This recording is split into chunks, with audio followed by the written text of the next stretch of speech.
তাই যোগ মায়ার শরণাপন্ন হলেন শ্রীকৃষ্ণ। যোগ মায়া কাত্তায়নী শরণাপন্ন হলেন গোবিন্দ। রাত্রি ব্যাখ্যাদতি প্রপদ্যে ত্বং স্বাহা ত্বং স্বধা ত্বং হেব ষটকার স্বরাত্মিকা সুধা ত্বমक्षरे नित्ये त्रिधा मात्रात्मिका स्थिता अर्धमात्रा स्थिता नित्या यानोच्चार्या विशेषतः त्वमेव सा त्वं स्वावित्री त्वं देवी जननी परा त्वयैव धार्यते सर्वं त्वयैतत्सृज्यते जगत् त्वयैतत्पाल्यते देवी तमत्सन्त्येषु सर्वदा विसृष्टौ सृष्टिरूपा त्वं स्थितिरूपा च पालने तथा संहृतिरूपान्ते जगतोऽस्य जगन्मये महाविद्या महामाया महामेधा महास्मृतिः महामोहा च भवति महादेवी महाशूली प्रकृतिस्त्वं हि सर्वस्य गुणत्रय विभाविनी कालरात्रिर्महारात्रिर्महोरात्रिश्च दारुणा त्वं श्री त्वमेश्वरी त्वं ह्रीः त्वं बुद्धिर्बोधलक्षणा लज्जा पुष्टिस्तथा तुष्टिस्त्वं शान्तिः शान्तिरेव च खड्गिनी शूलिनी घोरा गदिनी चक्रिणी तथा शङ्खिने चापिने बाण भूषूणी परिघायुधा सौम्या सौम्यतराशेष सौम्यभ्यस्त्वति सुन्दरी परापराणां परमा त्वमेव पराणां परमा तमेव परमेश्वरी परापराणां परमा तमेव परमेश्वरी परापराणां परमा तमेव परमेश्वरी।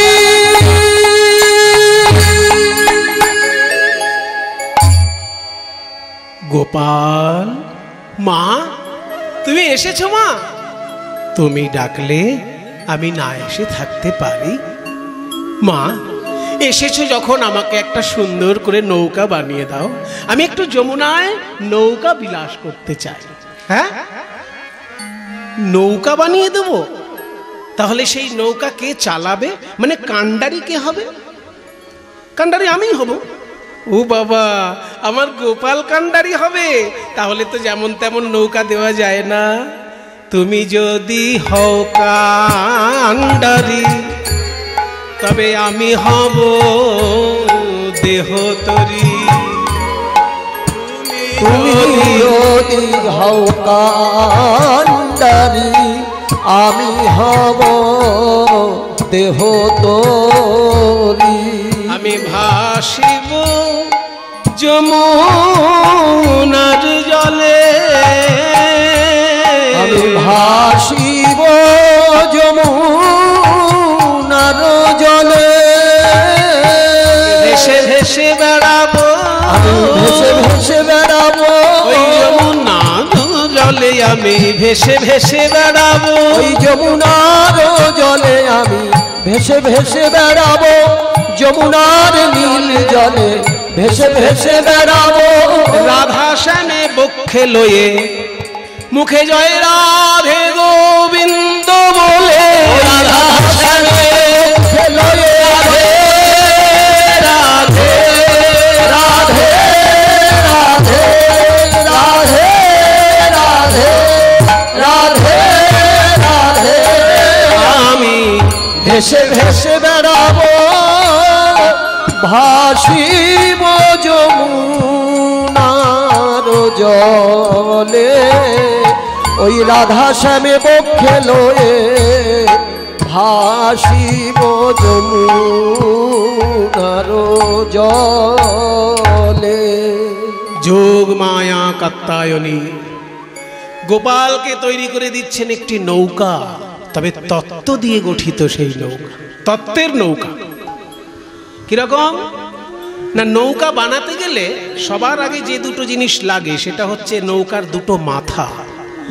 এই নৌকার মাথা দুটো যদি ঠিকঠাক হিসেব না হয়, মানে ঠিক হিসেবটা যদি মাথায় না হয়, তাহলে কিন্তু নৌকা সারা জীবন এরকম বেঁকে বেঁকে চলবে। তাই নৌকার মাথা দুটো আগে ঠিক করে নিতে হয়। ওই মাথা দুটোকে নৌকার পরিভাষায় বলে গলুই। তাহলে তত্ত্বের নৌকায় দুটি গলুই কি কি? বিবেক বৈরাগ্য দিয়া দুগলুই গড়িল, বিবেক বৈরাগ্য দিয়া দুগলুই গড়িল, বিবেক বৈরাগ্য দিয়া দুগলুই গড়িল। দুটো গলুই মানে নৌকার দুই মাথা। মাথা দুটোর নাম হচ্ছে বিবেক আর বৈরাগ্য। দেখুন বাবা, বিবেক কাকে বলে? লোকটা খুব বিবেক আছে। একদিন এই পাশের আত্মীয় মানে প্রতিবেশী খেতে পাচ্ছিল, উনি খেতে দিয়েছেন, খুব বিবেক। আমরা বিবেক বলতে বুঝি সহানুভূতি, কিন্তু ভারতীয় দর্শন অনুসারে বিবেকের অর্থ আরো গভীর অর্থ আছে। বিবেক শব্দের অর্থ হচ্ছে নিত্য আর অনিত্য বস্তুকে আলাদা করে চিনতে শেখা। নিত্যানিত্য বস্তু বিচার বিবেক, অর্থাৎ কোনটা নিত্য পদার্থ আর কোনটা অনিত্য পদার্থ এইটা চিনতে শেখার নাম বিবেক। যেমন আমার দেহটা হচ্ছে অনিত্য, একটা সময় জন্ম নিয়েছে, একটা সময় ধ্বংস হবে, কিন্তু দেহের মধ্যে যিনি খেলা করছেন সেই আত্মা, পরমাত্মা, সেই সচ্চিদানন্দময় আত্মা কিন্তু নিত্য। কাজে দেহ অনিত্য, আত্মা নিত্য। এই নিত্য আর অনিত্য বস্তুর জ্ঞানটাকেই বলে বিবেক। এটা একটা মাথা নৌকার। আর একটা মাথা কি না বৈরাগ্য। বৈরাগ্য যদি না থাকে তাহলে কিন্তু সে কোনোদিন বড় হতে পারে না। আপনারা যে কোনো বড় মানুষের খবর নেবেন, দেখবেন তার ভিতরে একটা বৈরাগ্য খেলা করে। আপন বলতে তার তেমন কিছু আসক্তি কোনো কিছুতে থাকে না। কোনো বিষয়ের প্রতি আসক্তি থাকলে তাহলে সেটার বৈরাগ্য হলো না। আসক্তি শূন্যতাই হচ্ছে বৈরাগ্য। বিষয়েষু অনাসক্তি। তা বিষয় কাকে বলে? আমরা বিষয় বলতে বুঝি দুতলা বাড়ি, 2 বিঘে জমি, 2 লক্ষ টাকা ব্যাংকে থাকবে, এটা হচ্ছে বিষয়। কিন্তু বিষয় মানে তা নয়, বিষয়ের আরো গভীর অর্থ আছে। আমাদের ইন্দ্রিয়গুলো যাতে আকৃষ্ট হয় তাই হচ্ছে বিষয়। যেমন চোখ আকৃষ্ট হয় রূপে, তাই চোখের বিষয় রূপ। কান আকৃষ্ট হয় শব্দে, তাই কানের বিষয় শব্দ। নাক আকৃষ্ট হয় গন্ধে, তাই নাকের বিষয় গন্ধ। জিহ্বা আকৃষ্ট হয় স্বাদে, তাই জিহ্বার বিষয় স্বাদ। ত্বক আকৃষ্ট হয় স্পর্শে, তাই ত্বকের বিষয় স্পর্শ। এই শব্দ, রূপ, রস, গন্ধ, স্পর্শ, শব্দ, এগুলো হচ্ছে বিষয়। এই জায়গাগুলো থেকে যেদিনকে নিজেকে গুটিয়ে নেওয়া যাবে সেইটা হলো বৈরাগ্য। কত কঠিন ব্যাপার বলুন তো। শুধু মাথা নাড়া করলেই বৈরাগ্য হবে না। এই 5টা জায়গা থেকে গুটিয়ে নিতে হবে নিজেকে। কত কঠিন কাজ। সেইটা হচ্ছে বৈষ্ণব জগতের নৌকার একটা মাথা। একটা মাথা বিবেক, একটা মাথা বৈরাগ্য। আর মাঝ বরাবর যে ধনুকের মতন একটা কাঠ থাকে সেটার নাম কি? ধৈর্য। ধৈর্য দাঁড়ার উপর খাড়া করিল, ধৈর্য দাঁড়ার উপর খাড়া করিল, ধৈর্য দাঁড়ার উপর খাড়া করিল। প্রাণে ধৈর্য থাকা চাই, প্রাণে ধৈর্য থাকা চাই, বুঝবে যদি প্রাণের কানাই ধৈর্য থাকা চাই। বুঝবে যদি প্রাণের কানাই, প্রাণে ধৈর্য থাকা চাই। ধৈর্য না থাকলে ভগবানকে কাছে পাওয়া যায়। তাই ধৈর্য হচ্ছে দাঁড়া। এবার তক্তাগুলো যে জুড়বে, তক্তাটা কি? আসক্তির তক্তায়ানি তাহাতে জুড়িল, তাহাতে জুড়িল।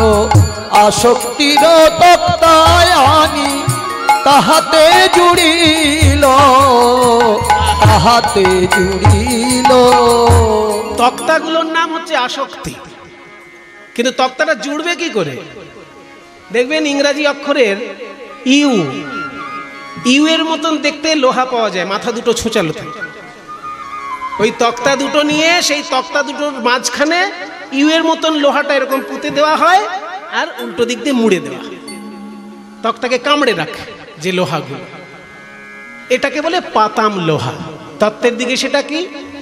লালসার পাতাম লোহা, তাহাতে মুড়িল, তাহাতে মুড়িল। আর লালসার পাতাম লোহা, তাহাতে মুড়িল, তাহাতে মুড়িল। লালসা তো যায় না জীবের, লালসা তো যায় না জীবের, যত পায় তত চায়। লালসা তো যায় না জীবের, যত পায় তত চায়। লালসা তো যায় না জীবের। নৌকার খোল মোটামুটি তৈরি হয়ে গেছে, এবার বসার জন্য যে পাটাতনটা তৈরি করতে হবে তার জন্য চাই আড়াআড়ি কাঠ। আড়াআড়ি কাঠগুলো পিটিয়ে নিতে হবে। একটা আদর্শ নৌকায় 9টি আড়াআড়ি কাঠ থাকে, মাঝখানেরটা সব থেকে বড়, তারপর দুপাশে আস্তে আস্তে ছোট হতে থাকে আড়াআড়ি কাঠগুলো, মাঝখানেরটা বড়, তারপর ছোট হতে হতে দুদিকে 4টে 4টে করে 9খানা কাঠ থাকে। তত্ত্বের দিকে এই 9টি কাঠ কি কি? নববিধা ভক্তি দিয়া 9টি গুড়া দিল, নববিধা ভক্তি দিয়া 9টি গুড়া দিল। নববিধা ভক্তি। বৈষ্ণব জগতের আচার্য প্রহ্লাদ, দৈত্যকুলের শিরোমণি প্রহ্লাদ, তিনি বলেছেন ভক্তি 9 রকমের। কি কি? শ্রবণং কীর্তনং বিষ্ণু স্মরণং পাদসেবনম अर्चनं वंदनं दास्यं सख्यं आत्मनिवेदनम् इति वंशार्पित विष्णु भक्तिश्चन्नवलक्षणा क्रियते भगवती यद्धा तन्मन्येधितमोत्तमम्। ভক্তি 9 রকমের। এই যে আপনারা কীর্তন শুনছেন, এটা হচ্ছে শ্রবণম, প্রথম ভক্তি। এই যে আমরা কীর্তন গাইছি, এটা হচ্ছে দ্বিতীয় ভক্তি, এর নাম কীর্তন, শ্রবণ কীর্তন। কেউ যদি ধ্যান করে সেটা হচ্ছে স্মরণম। কেউ যদি ঠাকুরের অঙ্গরাগ সেবা করে সেটা হচ্ছে পাদ সেবনম। কেউ যদি পূজা করে সেটা হচ্ছে অর্চনম। কেউ যদি স্তব পাঠ করে সেটা হচ্ছে বন্দনম। কেউ যদি ভগবানকে প্রভু ভাবে আর নিজেকে দাস ভাবে সে হচ্ছে দাস্য ভক্তি। কেউ যদি ভগবানকে বন্ধু ভাবে, যেমন অর্জুন বন্ধু ভেবে ভগবানের সঙ্গে মিশত, কেউ যদি ভগবানকে বন্ধু ভাবে নিজেকেও ভগবানের বন্ধু ভাবে সেটা হচ্ছে সখ্যম। আর কেউ যদি ভগবানের চরণে আত্মসমর্পণ করতে পারে সেটা হচ্ছে আত্মনিবেদনম। এই 9 রকমের ভক্তি হচ্ছে 9টি গুড়া কাঠ, মানে আড়াআড়ি কাঠগুলো। এবার তার উপর তক্তা পেতে দিলেই পাটাতন হয়ে যাবে। তক্তাগুলোর নাম আসক্তি। এইবার চাই পাল খাটানোর জন্য মাস্তুল। তত্ত্বের দিকে মাস্তুল কোনটা? মাস্তুল যেমন সোজা হয় তেমনি সরলতাই হচ্ছে ভক্তি জগতের মাস্তুল। সরল সুবুদ্ধি দিয়া মাস্তুল গড়িল, মাস্তুল গড়িল। সরল সুবুদ্ধি দিয়া মাস্তুল গড়িল, মাস্তুল গড়িল। সরলতাই মাস্তুল। সরল যদি না হয় বাবা, অনেক কিছু হবে, ভগবানের চরণে ভক্তি হবে না। এবার অনেকে তর্ক করে, মশাই সরল হওয়ার অনেক ঠেলা আছে। দেখবেন এই যে গাছগুলো যখন কাটা হয় না, যে গাছগুলো সোজা থাকে সেইগুলো আগে কাটা হয়ে যায়। বাঁকা গাছগুলোতে ফার্নিচার হয় না, সেগুলো বাঁকাগুলো পড়ে থাকে। সোজা গাছগুলো আগে কাটা। তাহলে সরল যারা তারা তো আগে কাটা পড়বে। বলছে একটা জিনিস জেনে রাখো ভাই, যে গাছটা সোজা বলে কাটা হচ্ছে তাতেই ফার্নিচার হবে, আর যেটা বাঁকা বলে কাটা হচ্ছে না পড়ে থাকছে ওটা কোনো কাজে লাগবে না, শুধু চিতার কাজে লাগবে। ঠিক তেমনি সরল যদি হতে পারো তাহলে গোবিন্দ চরণে সেবায় লাগবে, আর যদি বাঁকা হয়ে জীবন কাটিয়ে দাও তাহলে অপেক্ষা করো, শুধু চিতার কাজে লাগবে, আর কোনো কাজে লাগবে না। সেই জন্যই বলা হচ্ছে ভক্তি জগতের সরলতাই হচ্ছে মাস্তুল। রাধা নামের বাদাম তাহে উড়াইয়া দিল, ওই রাধা নামের বাদাম তাহে উড়াইয়া দিল। সাধু সঙ্গ কানি দড়ি চৌদিকে বাঁধিল, সাধু সঙ্গ কানি দড়ি চৌদিকে বাঁধিল। মাস্তুলের সঙ্গে পাল খাটানো হয়ে গেল, এবার পালের ওই কাপড়টার সঙ্গে দড়ি দিয়ে টান দিয়ে রাখতে হবে না। এই যে দেখুন প্যান্ডেলের মাথাগুলো দেখুন, এই যে দড়ি দিয়ে প্যান্ডেল ত্রিপলটাকে টেনে রেখেছে, ওইরকম পালগুলোকে দড়ি দিয়ে টেনে রাখা হয় আর নৌকার কানায় কানায় বেঁধে দেওয়া হয়। এই নৌকার কানায় কানায় বেঁধে দেওয়া হয় বলে ওই দড়িগুলোর নাম কানি দড়ি।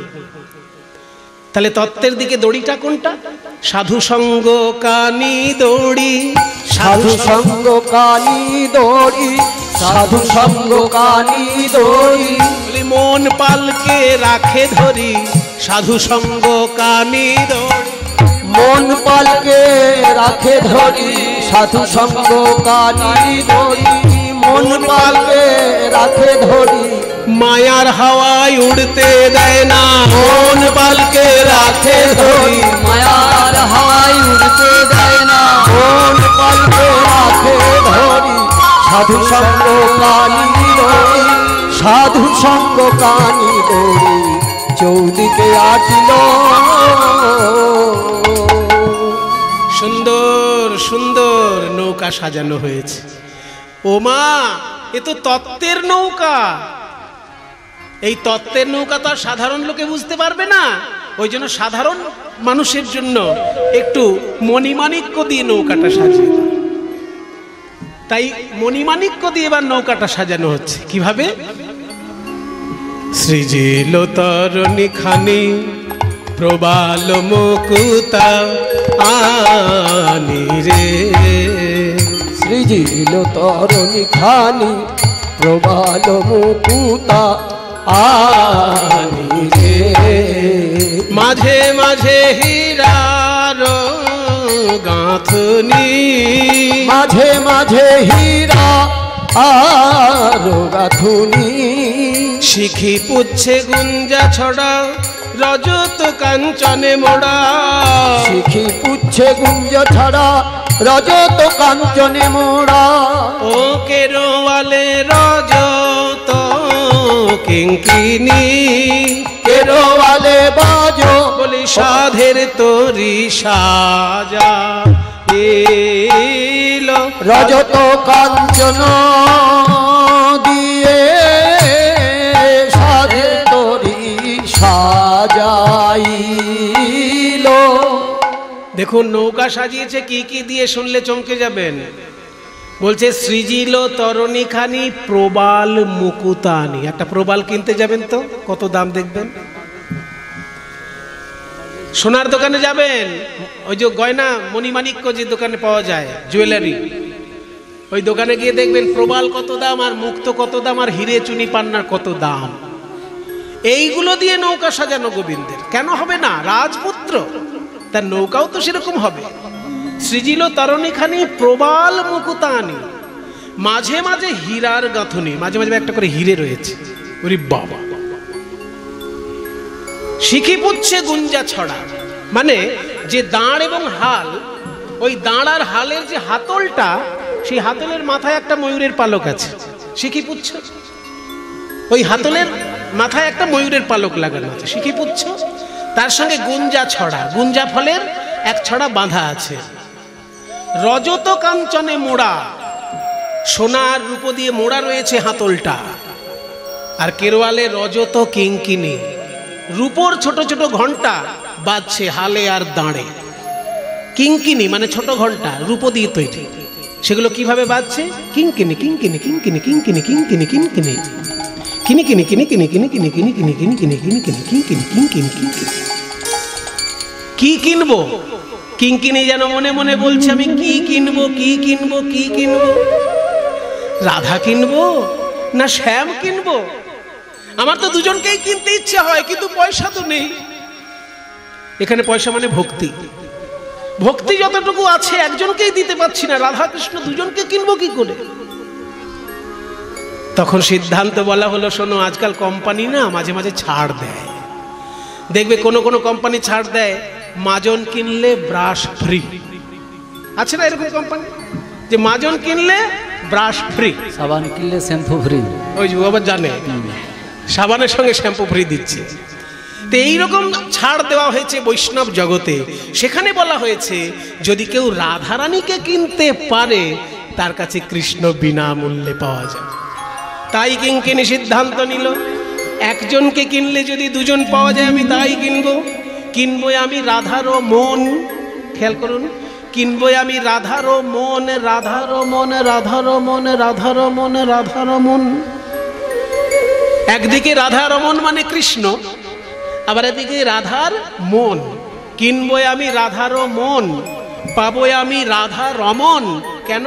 রাধার মনেই রাধা রমন আছে, পাবো রাধা মনেই রাধা রমন আছে, পাবো রাধা রমন, মনেই রাধা রমন আছে, রাধা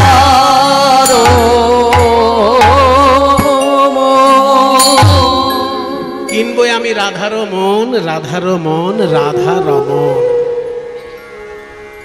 রাধাকে কিনতে পারলেই রাধার মনেই রাধা রমন আছে। তাই আজকে কিঙ্কিনী বাজছে। সুন্দর করে নৌকাটি যখন সাজানো হয়েছে, এইবার গোবিন্দ বললেন তাহলে আমি নাবিক সাজি। মাথায় একটা পাগড়ি বেঁধে ওই নাবিক সেজে যমুনার জলে নিজের প্রতিচ্ছবি দেখছে আর বলছে, ও মা,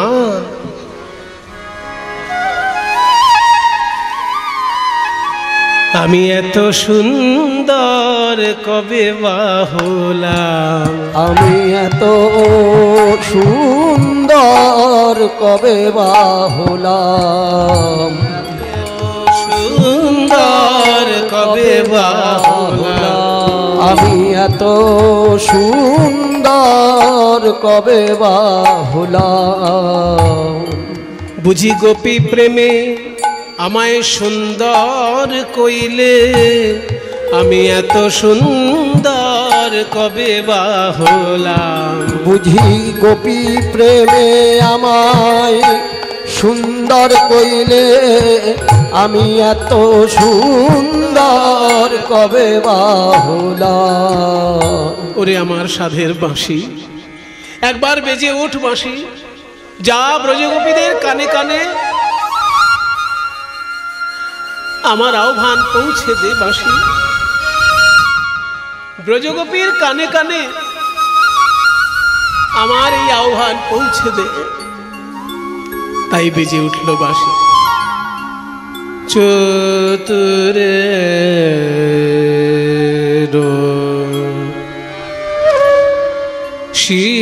শিরোমণি কা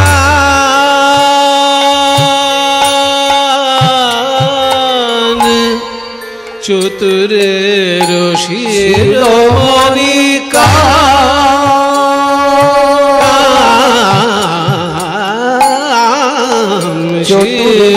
শিরোমণি কান,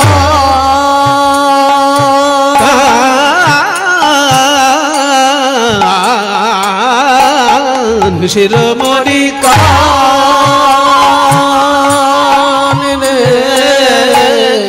চতুরের শিরোমণি কান। হেরি যমুনা জল, শ্যামের আমার মন মথ,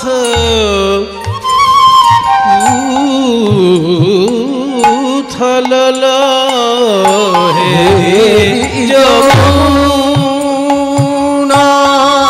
জল,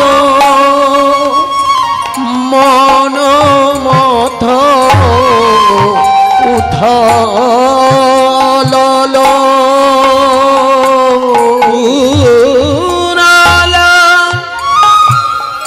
মোরালি নিশা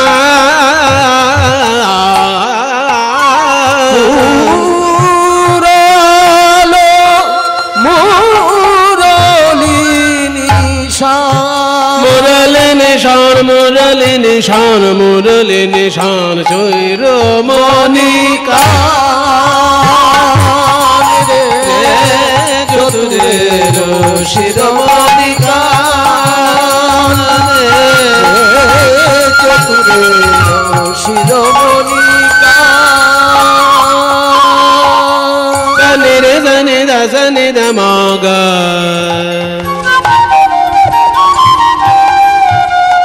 গামদানে সানে দা সানে দামাগা গানি নি দামাগা মাধা দামাগা মগর রে রে সানে দা নে সা গা গা মগর রে সা নিধা গামদানে সা গামদানে সা গামদানে সা শিরোমণি কানন্দে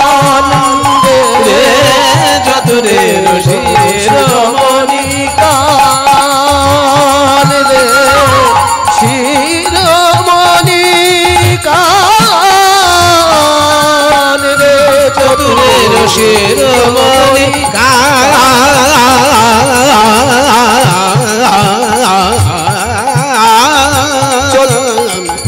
শিরোমণি চতুরের শিরোমণি চতুরের শিরোমণি চতুরের শিরোমণি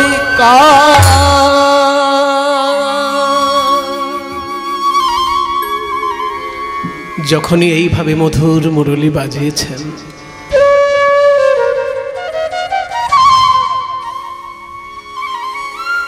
ব্যাকুল প্রাণের আধার শুনছেন ওই বাঁশি। ওরে বাঁশি তুই আর বাজিস না, বাঁশি আর বাজিস না।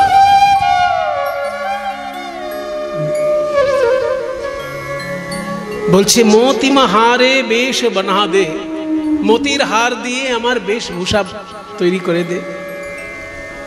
লোলহি বলছে উরহি বিলুণ্ঠিত। উরহি মানে ভাষাগুলো না বুঝলে কি করে রস পাবো। উরাহি মানে বুকের উপর, আমার হৃদয়ের উপর বিলুণ্ঠিত লৌল চিকুর, এই যে ছড়িয়ে ছিটিয়ে আছে আমার ঢিলে ঢালা চুল কেশরাশি, এই যে ছড়িয়ে ছিটিয়ে আছে আমার হৃদয়ের উপর ঢিলে ঢালা কেশরাশি, এগুলোকে বেঁধে সুন্দর করে সাজিয়ে দেয়। চাঁপা ফুলের মালা দিয়ে আমার এই কেশরাশিকে সুন্দর করে বেঁধে সাজিয়ে দেয়। ঘন ঘন গর্জন হচ্ছে রাধে, গরজে ঘন ঘন বহু ডরে পাওবো। তুমি খুব ভয় পেয়ে যাবে, এইভাবে যেও না। গরজে ঘন ঘন বহু ডরে পাওব। ভনে কে বলছে? ভানু মানে ভানু সিংহ, রবীন্দ্রনাথ ঠাকুর। তব দাস, ওগো রাধে তোমার চরণের দাস রবীন্দ্রনাথ। আপনাদের আশীর্বাদে রবীন্দ্রনাথের গান আমার এত ভালো লেগেছিল, আমাকে এই বিষয়ে উদ্বুদ্ধ করেছিলেন মালদা জেলার একজন বড় ডাক্তার পিনাকি রায়। তিনি বলেছিলেন যে বৈষ্ণব পদাবলী সাহিত্যের যেমন অত্যন্ত গভীর রসাস্বাদন, ঠিক সেই রস তুমি আস্বাদন করতে পারবে রবীন্দ্র সাহিত্য আলোচনা করলে। সত্যিই তার কথায় আমি রেডিও শুনতে শুরু করলাম রবীন্দ্রনাথের আলোচনা। তাতে একদিন ভোরাই বলে একটা অনুষ্ঠান হতো তখন রেডিওতে, ভোরাই ভোরের দিকে হতো। তো সেই ভোরাই অনুষ্ঠানে যখন প্রথম অনুষ্ঠানটা শুরু হচ্ছে, যিনি অ্যাঙ্কার তিনি বলছেন রবীন্দ্রনাথের একটা গানের লাইন, যে যদি আমারও সকল হৃদয় দুয়ার বন্ধ রহে গো কভু, যদি আমারও হৃদয় দুয়ার বন্ধ রহে গো কভু, দ্বার ভেঙে তুমি এসো মোর প্রাণে, ফিরিয়া যেও না প্রভু। এই কথাটা শুনে আমি চমকে উঠলাম। কার এমন সাহিত্য? আমি তো তখন জানতাম না যে এটা রবীন্দ্রনাথের লেখা। হ্যাঁ, যে কে এমন কবিতা লিখতে পারে যে আমার হৃদয়ের দরজা যদি কখনো তুমি বন্ধ দেখো ঠাকুর, তুমি যেন ফিরে যেও না, আমার হৃদয়ের দরজা ভেঙে তুমি প্রবেশ করো, কারণ এই হৃদয় তো তোমারই আসন। সেখানে হয়তো আমি ভুল করে দরজা দিয়ে রেখেছি, তুমি যেন ভেঙে চলে এসো আমার হৃদয়ে। তখন থেকে আমি প্রবেশ করলাম রবীন্দ্র সাহিত্যে। আপনাদের আশীর্বাদে রবীন্দ্র ভারতী বিশ্ববিদ্যালয়ে আমি রবীন্দ্রসঙ্গীতে MA পরীক্ষা দিয়েছিলাম। সেই পুরো ইউনিভার্সিটিতে শত শত ছাত্রছাত্রীর মধ্যে আমি সেকেন্ড হয়েছিলাম। এটা আপনাদের আশীর্বাদে। যে কীর্তন গানের চর্চার সঙ্গেও রবীন্দ্রসঙ্গীতে আমি MA-তে ফার্স্ট হওয়া যায়নি, কারণ ফার্স্ট যে হয়েছিল তার একটু অন্যান্য ব্যাপার ছিল, সেগুলো এখন ব্যাখ্যা করার জায়গাটি নয়, কিন্তু সেকেন্ড অন্তত আমি হয়েছিলাম। এটা রবীন্দ্রনাথেরই আশীর্বাদ মনে করি। তারপর সারা ভারতের একটা পরীক্ষা হয় সঙ্গীতের উপর, যেমন IAS পরীক্ষা, IAS অফিসারদের পরীক্ষা হয় না, ঠিক তেমনি যারা অধ্যাপক হবে সারা ভারতের সেন্ট্রাল ইউনিভার্সিটি, তার একটা পরীক্ষা হয়, সেই পরীক্ষায় রবীন্দ্রসঙ্গীতের উপর আমি দিয়েছিলাম নেট। সেই নেট পরীক্ষায় আমি কিন্তু কোয়ালিফাই করেছিলাম। নেট পরীক্ষা IAS পরীক্ষার মতন কঠিন পরীক্ষা, একবারে সবাই পাশ করে না, কিন্তু আপনাদের আশীর্বাদে আমি একবারেই পাশ করেছি। রবীন্দ্রসঙ্গীতের নেট একবারেই আমি পাশ করেছি, এবং সেটও, যেটা পশ্চিমবঙ্গ রাজ্য সরকারের পরীক্ষা, মানে পশ্চিমবঙ্গের কলেজে যদি অধ্যাপক হতে হয় তাহলে যে পরীক্ষাটা দিতে হয় তার নাম সেট, স্টেট এলিজিবিলিটি টেস্ট। আর সারা ভারতের যে কোনো ইউনিভার্সিটিতে পড়াতে গেলে যে পরীক্ষা দিতে হয় সেটা নেট, ন্যাশনাল এলিজিবিলিটি টেস্ট। তো এই দুটো পরীক্ষায় আমি একবারেই দিয়েছি এবং একবারেই কোয়ালিফাই করেছি, সেটা আপনাদের আশীর্বাদ। যাই হোক, রবীন্দ্রনাথ ঠাকুরের কথাতেও দেখলাম যে কি সুন্দর অভিসারের বর্ণনা তিনি দিয়েছেন। রাধারানী আজকে সেজে গুজে যাবেন ভাবছেন, কিন্তু যাবেন কি করে? শাশুড়ি ননদই তো পথ আগলে রয়েছে। তাই বুড়িমা এসে বলছে, রাধে আমি তোর শাশুড়ির কাছ থেকে অনুমতি নিয়ে আসবো, দাঁড়া। এবার বুড়িমা হচ্ছেন বৃন্দাবনের সব থেকে বয়স্ক মহিলা, সেই জন্য সবাই তাকে খুব সম্মান করে। এবার সেই বয়স্ক মা বুড়িমাই তিনি গিয়ে জটিলাকে বলছে, ও জটিলে উঠে দাঁড়া, হ্যাঁ তোর থেকে আমার বয়স বেশি আর তুই আমার থেকে বুড়ি বেশি, এদিকে আয়। বল, রাজার মেয়ে রাধারানীকে বৌমা করে বাড়ি এনেছিস, এই ভাঙা ছাদের নিচে রাখবি বলে? পয়সা কি উড়ে আসে? পয়সা কোথায় থাকে জানিস না? শাস্ত্র কি বলেছে? পয়সার 3টে জায়গা আছে। এসব গোপন কথা সবাইকে বলতে নেই, তবু বলে ফেলছি, আর কি করব, বলে ফেলছি বাবা। 3 জায়গায় পয়সা থাকে, শুনে রাখুন সবাই। বাণিজ্যে বসাতে লক্ষ্মী। যদি কেউ ব্যবসা ঠিকঠাক করতে পারে, ব্যবসায় যদি ফাঁকি না থাকে, ব্যবসায় যদি পরিশ্রম থাকে, ঠিক একদিন সে লক্ষ্মীর কৃপা পাবে। ব্যবসা 1 নম্বর পয়সার জায়গা। বাণিজ্যে বসাতে লক্ষ্মী, তদর্ধং কৃষিকর্মণি, তার অর্ধেকটা থাকে চাষবাসে। চাষবাসকে লোকে অবজ্ঞা করে, কিন্তু চাষবাস খুবই মূল্যবান, অন্তত ভারতবর্ষের জন্য।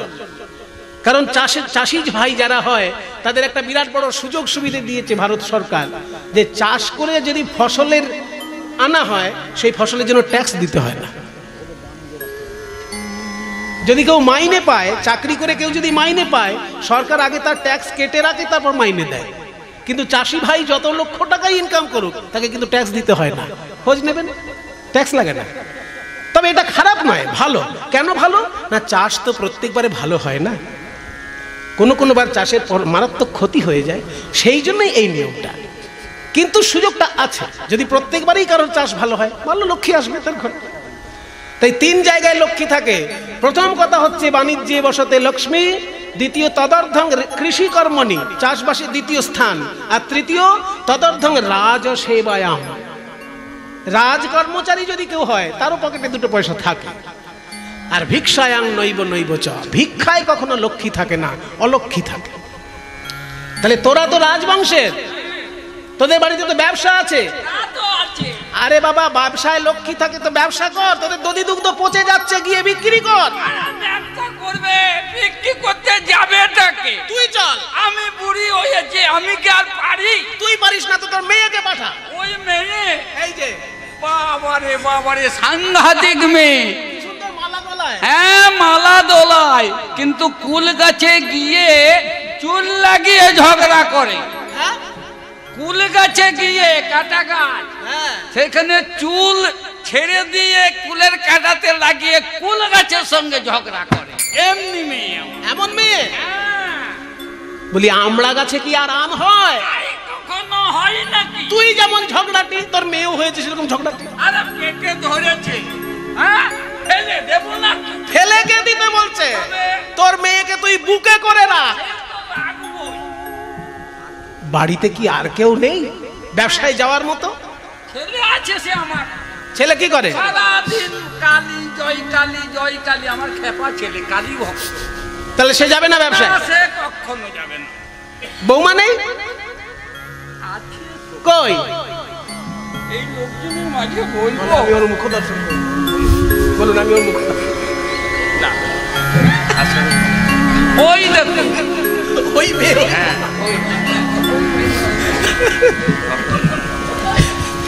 তোর বৌমাকে তাহলে পাঠা আমার সঙ্গে। হ্যাঁ। কেন, বৌমার কিছু অসুবিধা আছে? আরে বৌমার অসুবিধা একটা বিরাট, কি বলবো, ওর স্বভাবটা ভালো নাই, স্বভাবটা ভালো নয়। কি করে? কালি রাস্তায় বেরোলে এদিক এদিক এদিক এদিক খালি তাকাইবো। ও এদিক ওদিক তাকায়? হ্যাঁ। তাহলে একভাবে দেখে যদি বৌমা যায় বাধা দিবি না তো? না। রাধে, শাশুড়ির দিকে হাত জোড় করে বলো যে আজকে যদি আমায় মথুরায় যেতে দাও আমি এক পানে চাইব। রাধারানী বলছে, বুড়িমা গো, তোমার সমক্ষে আমি কথা দিলাম, আজ যদি মথুরার হাটে আমায় নিয়ে যাও আমি একই পানে চাইব, আমি একই পানে চাইব,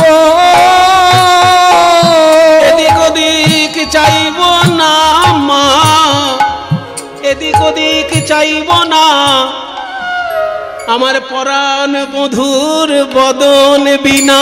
আমি এদিক ওদিক চাইব না, পরাণ বধুর বদন বিনা, এদিক ওদিক চাইব না, পরাণ বধুর বদন বিনা, এদিক ওদিক চাইব না, পরাণ বধুর বদন বিনা, আমি একই পানে চাইব।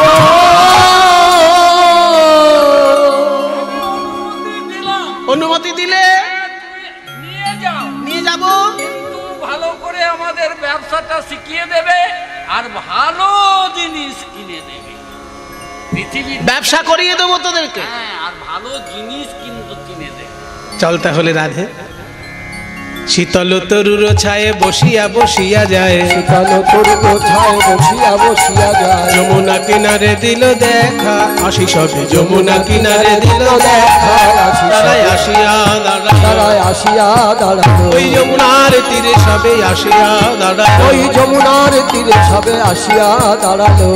যমুনার তীরে যখন এসেছেন গোপীগণ, বুড়িমা কই নৌকা কই, তুমি একটু সরে দাঁড়াও দেখি। ওই তো বহু দূরে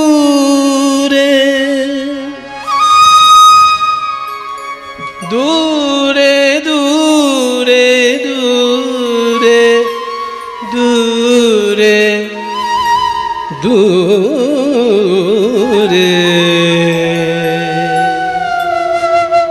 আরে বাবা দূরে কি বলবি তো?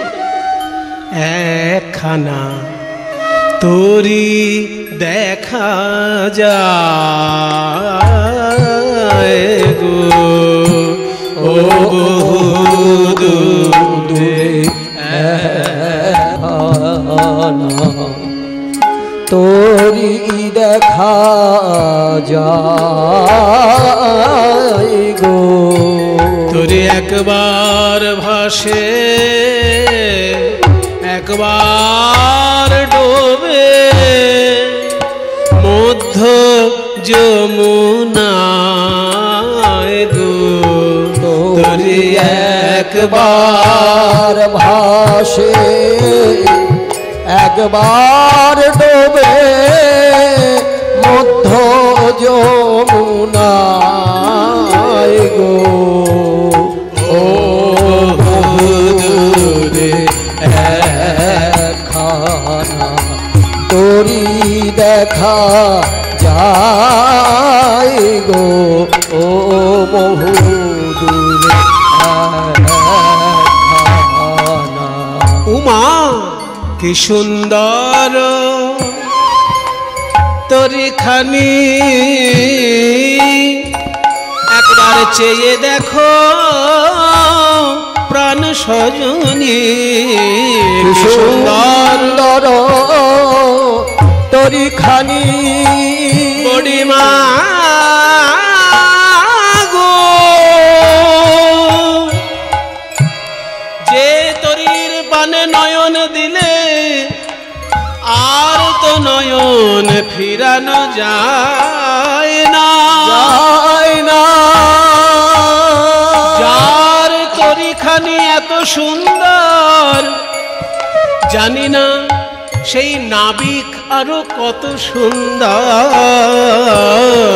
কি সুন্দর কি সুন্দর তরিখানি, কি সুন্দর তরিখানি, সুন্দর তোরে খানি, কি সুন্দর তোরি খানি বড়ি মা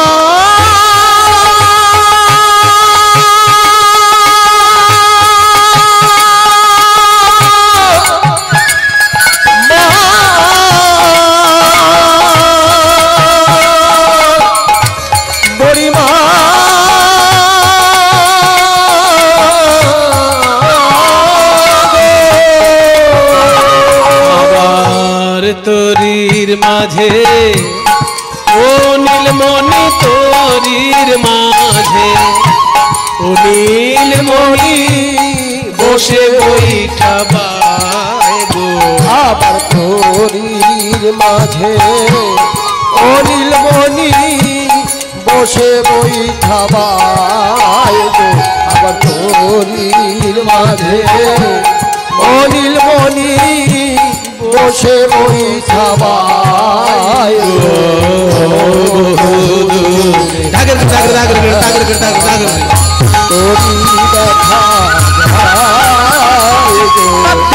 গো বহুদূর।